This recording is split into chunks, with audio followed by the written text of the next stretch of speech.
Good evening, everybody. My name is Crystal. Now I've come home and I've put my pyjamas on and I'm going to relax for the rest of the evening.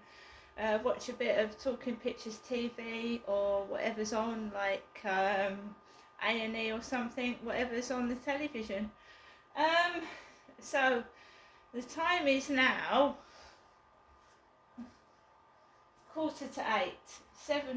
7:45 in the evening, and I've just taken Max out for a walk, and the day has not been too bad.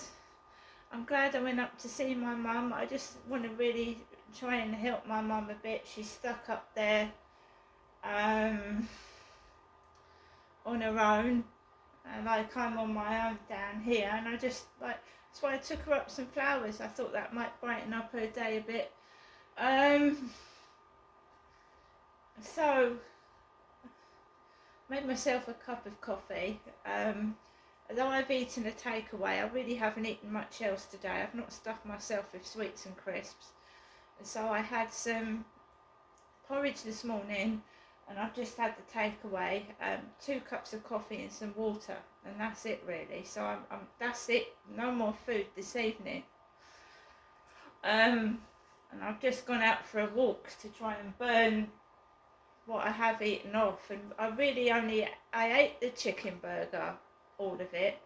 I've had some of the spaghetti bolognese, and I ate the strawberry cheesecake. I have not eaten the pizza. So I have to take Max out for a walk. He hadn't been out this afternoon, and I was feeling a bit dizzy, Coming home when I got into the taxi coming home, my mum did not come outside. Normally she comes outside, has a chat with the driver, says, get my daughter home safe. She didn't come out. So when I got into the taxi, right, I was talking about COVID with my mum. You can hear me talking about COVID in a video with my mum. So this guy had a COVID screen inside the taxi, a COVID screen. He was a driver that I'd had before, and he always used to say, oh, I love your doggy. It was when I used to take Max up in the taxis, and he remembered. I mean, that's a long time ago since I've actually taken Max up, about last year before. Very chatty driver. He had a radio on.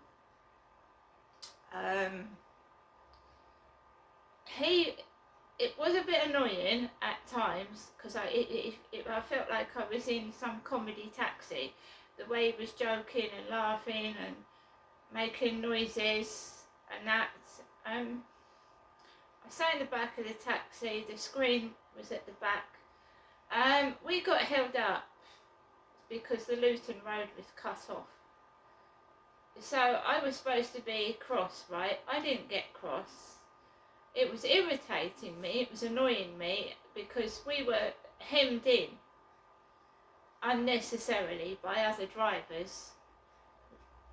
We were hemmed in for ages, and I didn't feel safe, I didn't feel okay.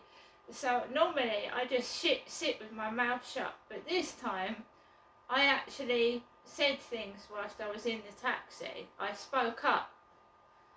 I said, this is ridiculous. I mean, I've never seen anything like it in my life. And it was like he'd chosen to go down a stupid road, which was so tight that 2 lots of traffic could not get down it anyway. But I didn't get cross with the driver. I just told the truth. I said, I've got a limited amount of money, and I goes, I'm not paying £40 for a taxi fare that should come to about 15 quid at the most. It's really funny though, how it panned out. It was so funny, because the traffic eased off. When I'd opened my mouth and said that, the traffic started to ease off. Very slowly, but it did. one driver was very angry because we was all hemmed in and blocked in. I thought if I was in an ordinary car, fine, but this is a taxi and it's clocking up money and it's not funny. If I was in an ordinary car, right, yeah, if I've got to camp out all night in the car because I've got hemmed in traffic, yeah, it's pisser, but a taxi and the driver's ranking up this money, no. So eventually I got home. He said to me, oh, you'll not take your dog up to see your mum? I said, no, it's very difficult to get a driver who takes a taxi, or I can get a taxi up and I can't get back home. He said, well, to ask for him because he doesn't mind taking dogs. So that was cool in the end. So the taxi driver drove me round the back of the flats. Round the back. I wanted him to park me outside the front, but he went round the back. Because there was a gap, there was no one parked outside my room. So I thought, right, I could just escape into it. No. So he drives around the back. I get out. I know I've already got the post. I've got the post this morning when I went out. So there's no need to look in my mailbox. And I went into the lift because I had a couple of bags. Came into my flat. My living room door was wide open. It was wide open, and my dog, I thought, where's Max? He's not in his chair.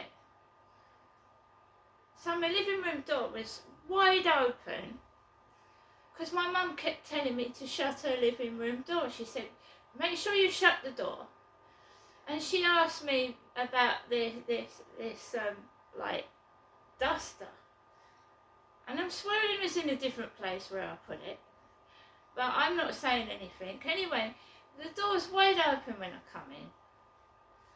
And I can't find my dog. And then he's in the corner, like sat. And normally, when I've gone for 4 or 5 hours, he's going, oh, he's going frantic. He's all excited. He's jumping on me. Not this time. No, he's just sat there. He sat there.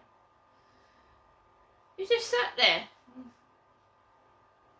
I thought, hey up. What's going on in here? It's usually noisy when I come back from being away for hours, but I don't know. Anyway, I just walked in and I thought, I shut my living room door. It's fucking wide open. Or perhaps he went out to have a look. I don't know. He might have gone out and had a look outside in the hallway. I don't know. Anyway, he was okay. And then I just like put my things away, put my washing away, put the telly on, uploaded a couple of videos to YouTube, and my mum said she was going to ring me, but she didn't ring me until it was nearly time for me to go outside. It was about half an hour before I was due to walk Max that she rang me and she said, are you okay? She said, did you get home okay? I just said it was a bit of a weird driver, or that's all, and we got held up in traffic. And she said, well, you can give me a ring this evening if you want to. I said, it's okay, Mum, just get on with the rest of your evening. I mean, she's elderly, right? I thought if I get any trouble, I can deal with it. I dealt with the driver and being stuck in the traffic. I said, I mean, I've had a bloody headache all day. I have had a massive headache. And I'm not in the mood for shenanigans anyway. So, the parcel that I got was my every date with a book for Christmas. So that's what I've got, a date with a book for Christmas. And I'm going to open the book at Christmas. So it's a surprise. I don't know what the book is. I've got a pair of socks, some Galaxy, a couple of candles, and I'm going to sit down with a book. It's supposed to be a Christmas book, so I'm just wondering if it's a Christmas Carol, which is Scrooge or something like that. I don't know what it is. It's actually wrapped up in Christmas paper. So it's going to be a surprise. I have got one wrapped up present that I bought for myself. I've already got my mum something. So I've brought that for myself, because in case I am left alone on Christmas Day, which it may be the case, because it was like that 2 years ago. But when you know you're going to be on your own, it's worse when you think you're not going to be on your own and somebody lets you down. That's a pisser. But when you know you're going to be on your own, and you fucking make sure you've got, you're going to make yourself happy. So I've got myself a date with a book. Yeah? I don't know what the book is. I don't know what they've wrapped up and chosen, so it'll be interesting.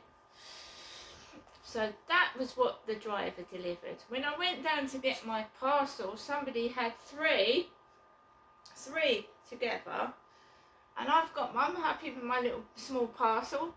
That's cool. Came back. I actually took Max downstairs with me because he was following me about, so we went downstairs together, picked up the parcel, came back into the flat, and I have to take Max out, so 10 to 7 normal time, and I know that I've got to walk around the field in the dark because he hasn't been out for a walk this afternoon and stored all his pee up and needs to relieve himself, so we have to go for a long walk in the evening. So I thought, yeah, put your boots on because it's muddy and you can slip over. And I'm tired, I've had a long day, and we went out, no problem at all getting onto the field. I mean, I could hear a couple of people walking up the road. I bet you can't see their faces because it's dark. Went onto the field with my iPhone torch, lit up the path, lit the way. I felt a bit ropey, a bit ropey on my feet, a bit dizzy and tired because I'd been stuck in the back of a taxi with car headlights in my eyes, torches in my face. All the windows were shut and I was sat behind this stifling COVID screen. And the reason why he said he had the COVID screen on, because he had diabetes. My father Derek had diabetes. So this taxi driver had diabetes, and he said he'd got the screen up because he didn't want to get germs in case he got sick. So me and Max were on the field on our own, walking through the mud and the misty, wet weather. And when I started to come off the field, there was 2 guys hanging about, and one had a bicycle. And I forgot there was a bench right down the bottom of the road, and they were actually sat on that bench. And I had to walk past them, and they were smoking weed. They were smoking weed. I don't smoke weed, I never have. And I've never promoted it on any of my social media either. I don't promote smoking or alcohol, and I certainly don't.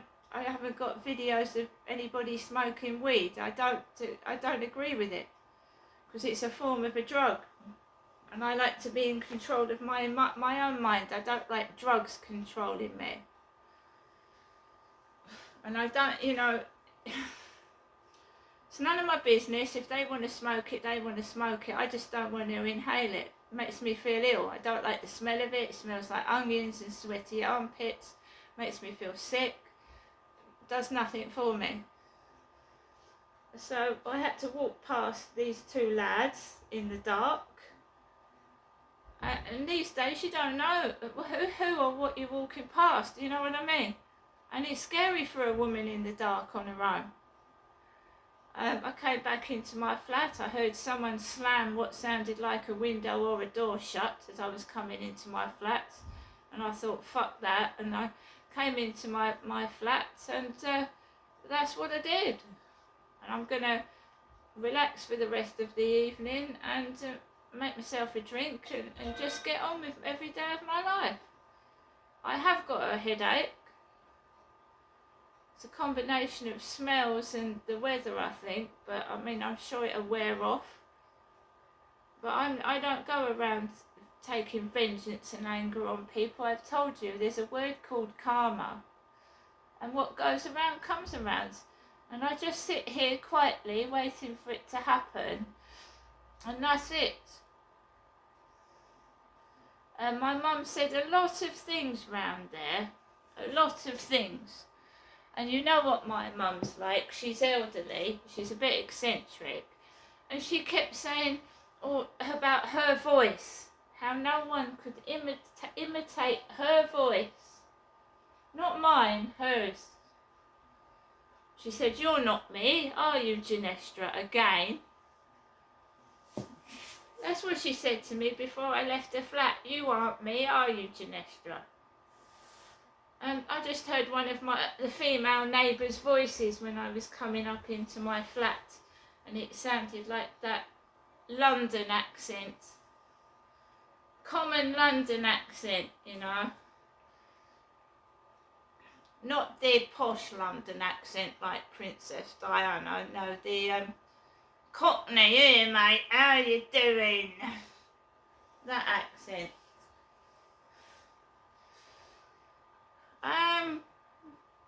I think copying someone is a form of flattery, but obviously it can be annoying if they're taking the piss derogatory. If they're copying you in a nice way, it's quite pleasant and it's nice, but like the spitting image puppets, when they're, you know, they've got these animated characters and dribbling and making fun of someone, it's not so nice. But there you go. When you get well known, you've got to be prepared to be taken the rise out of. That's what it's all about, I suppose. And if you stand up and you fucking have a laugh and a joke with it, then it don't really hurt you. Well, it doesn't, does it? We've all got flaws. There's something wrong with every one of us. Nobody is 100% perfect, so it doesn't bother me at all. If someone wants to take the piss out of something, they can go ahead. And if they don't hurt you, then, you know, they don't get the what they're looking for, do they? Because it's meant to hurt and make you upset. And if you just turn around and smile and say, "Yeah, that's funny," and get on with it, it doesn't have the desired effect thereafter, if you know what I mean. So I'm fine. I'm getting on with my evening. I hope you all have a great evening and the rest of the week, and laugh with them, because they're the ones that are funny. See you later.